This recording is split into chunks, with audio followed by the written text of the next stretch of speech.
Welcome to the Eye Opener. I'm your host, Michael Lewis. President Joe Biden's popularity continues to slide. This could affect Democrats' outcomes in the 2022 midterms. Texas Governor Greg Abbott is putting up a makeshift wall along the Texas border with Mexico. He wants to protect Texans and all Americans. In an interview, Mike Pompeo shares his thoughts on America's weaknesses. And we are finally hearing some of the results from the Durham investigation. Former Director of National Intelligence John Ratcliffe said that he expects more indictments to come. Okay, my friends, let's take a closer look together. Texas Governor Greg Abbott recently announced a plan to place shipping containers to fill the gaps in the border wall where migrants may try to cross the border, keeping the caravans out of border cities. This complements the more than 6,500 Texas Department of Public Safety Highway Patrol and Army National Guardsmen deployed to the area. Abbott recently had the Guardsmen stationed along the riverbank in Humvees as a deterrent to illegal border crossings. Nearly 30 vehicles are parked less than 150 feet apart facing Mexico. Barriers are being installed end-to-end to cover the gaps between the vehicles. Texas Representative Troy Nehls called these new border structures a great idea. The governor is using them to try and help slow down and curb the border invasion. Texas has 1,250 miles of border. That's a big area that needs covering. Texas is doing the administration's job because it refuses to. The area around the port of entry in Eagle Pass is known as high traffic area for illegal border crossings and is problematic to the Border Patrol due to its proximity to private homes. While many migrants choose to turn themselves in, hoping for quick release, single adults often try to evade arrest. In September, Abbott signed a bill that provides $1.8 billion for border security over the next 2 years. The bill allocates more than $1 billion specifically for barrier construction, local grants, and processing centers. Texas representatives say inaction by the Biden administration and Congress has forced the southern state governors to use their own resources to strengthen border enforcement. Many public schools deny that they have classes specifically named critical race theory, or that CRT curriculum is part of the school or district's Black history curriculum. But the basic tenet of CRT, which teaches young white children that they should be ashamed of their white ancestors, such as the fact that they may have owned slaves, is part of their curriculum under the guise of teaching Black history. It's really just playing with words and changing the names, whereas progressive Democrats and legacy media are very good at this indeed. They now realize that labels like CRT, woke, and wokeism have become infamous and have started to deny them and object to others mentioning them to hide their real purpose. These people just want to repeat the same old trick and continue to deceive people with a new catchy name. Democrat Terry McAuliffe suffered a defeat in last week's Virginia gubernatorial election because he campaigned on the belief that parents should have no say in their children's education and that CRT is not taught in Virginia schools, yet his strategy was flushed down the toilet almost as fast as Joe Biden's approval ratings. Governor-elect Glenn Youngkin and Lieutenant Governor Winsome Sears have pledged to ban the teaching of critical race theory in Virginia schools. Let's review part of an interview between left media, CNN reporter Brianna Keilar, who calls herself the most trusted name in journalism, and Republican Senator Rick Scott. This reporter tells the same lie as McAuliffe. Because Virginia school boards don't call their CRT-derived curriculum CRT, then that means the tenets of CRT are not taught as part of the Virginia school curriculum program. But when Scott recounted the facts, including those referring to critical race theory by name on the Virginia Department of Education's website, her only response was to smugly continue to lie. In 2015, while Terry McAuliffe was governor, the Virginia Department of Education promoted incorporating a critical race theory lens in education. You can still find it on the Department of Education's website, still there. In February 2019, a superintendent memo for the Virginia Department of Education promoted critical race theory and the idea of white fragility. It's not I part looked of at the it curriculum. yesterday. And further evidence is a 2015 document from the Virginia Department of Education website that set out future plans for CRT in Virginia schools. Anti-critical race theory activist Christopher Rufo, who is a senior fellow at the Manhattan Institute and contributor to its magazine, City Journal exposed the absurdity of the leftist media and progressives spreading the claim that many school systems in the U.S. do not teach CRT.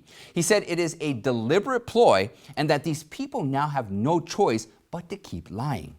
Former Secretary of State Mike Pompeo told anchor Martha McCollum in a Fox News interview on Monday that Chinese Communist Party leader Xi Jinping may interpret Joe Biden's gesture towards the CCP as American weakness, because the president said there was no need for a physical conflict with CCP. In reality, the only way to avoid conflict with the CCP is to demonstrate U.S. resolve and an ability to defend U.S. interests and contain its enemies. A weak-willed America is instead more likely to lead to conflict, a lesson proven by years of dealing with totalitarian states. When Biden was asked by the reporters at the COP26 summit in Glasgow, Scotland, about the possibility of armed conflict between U.S. and CCP forces at a time when bilateral relations are still at a 40-year low, Biden reiterated that the U.S. and the CCP are engaged in a fierce rivalry. This is competition. It does not have to be conflict. There is no reason there needs to be conflict, said the president. We're not going to change our attitude towards what constitutes international airspace, international sea lanes, etc.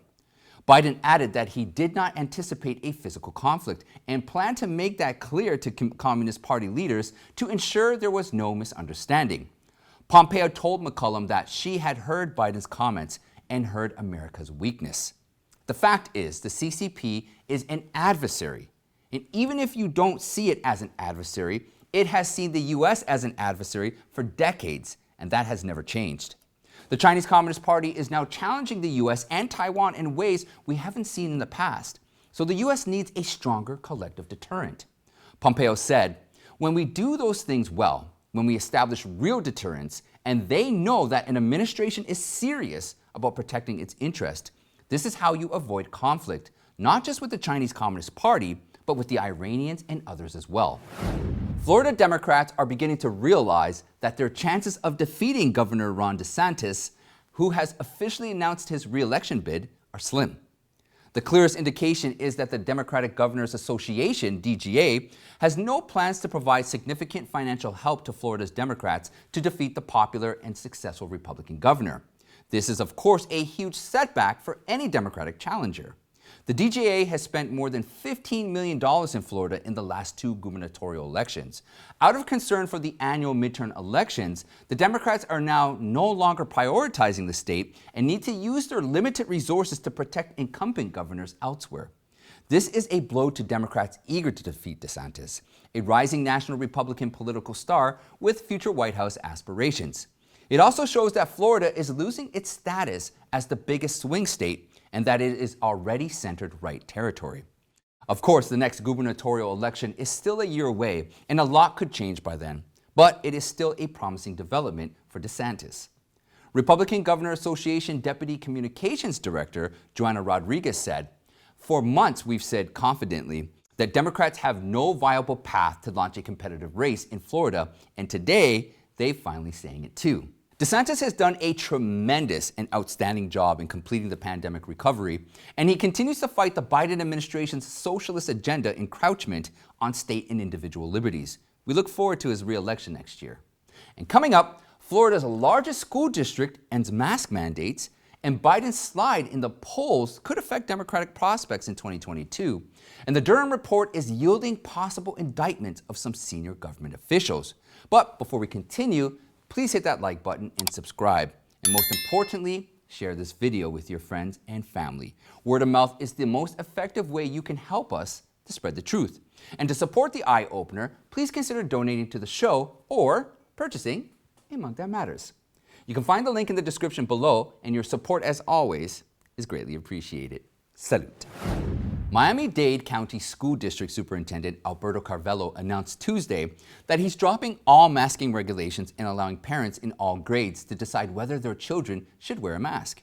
Miami-Dade is home to Florida's largest school district. A judge last week ruled that Governor Ron DeSantis has the authority to allow parents to opt out of strict mandate. and reported cases of coronavirus in Florida have dropped from an average of more than 21,000 a day when school started in mid-August to an average of just 1,500. Inpatient admission have also plummeted from about 17,000 to 1,300. Carvello said coronavirus cases are on the decline, and 3 of the district's 4 schools, most of them elementary schools, had no cases of coronavirus last week. But if cases spike again, the protocol could change. He said on the basis of current health conditions, which are dramatically improved, effective tomorrow, parents can access the parent opt-out form from an elementary or K-12 school in Miami-Dade. The school board in the state's second largest district, located in Broward County, also approved masks as an option on Tuesday. The 2 large school districts have been going against the grain of DeSantis' administration by strictly requiring all students to wear masks. The state health department has implemented a rule ordering districts to allow parents to choose whether or not their children wear masks. It is a clear sign that if the Democratic candidates running in state and local elections want to have a chance of winning, they should steer clear of President Joe Biden. This was also confirmed again in the November 4th election across the country. In this election, all of the candidates who received Biden's endorsement lost. In contrast, all 4 candidates who received Trump's endorsement won. So Biden's endorsement is far less valuable in state or local elections than former President Trump's, especially among independent voters. A new Rasmussen poll shows that more than half of American voters recently said they would be less likely to vote for a candidate in their state if the candidate had the support of the incumbent. This suggests that Biden's rapidly declining popularity is now a political liability for the entire Democratic Party and is highly likely to affect the upcoming 2022 midterm elections. The survey conducted earlier this month interviewed 1,000 likely U.S. voters, and only 27% of respondents said they were more likely to vote for a candidate endorsed by Biden, while 51% said they were less likely to vote for such a candidate. Fox News is reporting that White House National Security Advisor Jake Sullivan has been identified as the foreign policy advisor mentioned in the indictment of former Hillary Clinton's presidential campaign lawyer, Michael Sussmann. This fact was first reported by the Washington Examiner. Sullivan was not a target of Special Prosecutor John Durham's investigation, and the indictment only describes him as having received information. But there is little doubt that at least he was in the know. Sussmann, a prominent cybersecurity lawyer with deep Democratic ties, was indicted in September by Durham for lying to the FBI during a meeting with senior officials in 2016. Evidence that Sussmann brought to the FBI claimed the Trump Organization had ties to the Kremlin-linked Alpha Bank. But the indictment does not disclose his ties to Hillary Clinton's presidential campaign. In the final days of the 2016 presidential campaign, Sussmann made false allegations to the FBI about ties between the Trump campaign and Alpha Bank. Clinton immediately referred to the allegations in a tweet. Computer scientists apparently discovered a secret server linking the Trump Organization to a bank based in Russia. Clinton's tweet linked to a campaign statement from Sullivan, which detailed the allegations.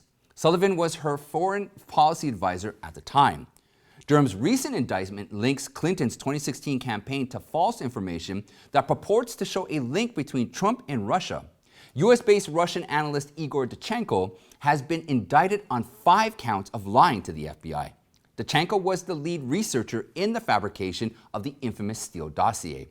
Former Director of National Intelligence John Ratcliffe said last week that they expected the Durham investigation to produce numerous indictments, because a grand jury has confirmed that what happened with the Steele dossier was criminal in nature.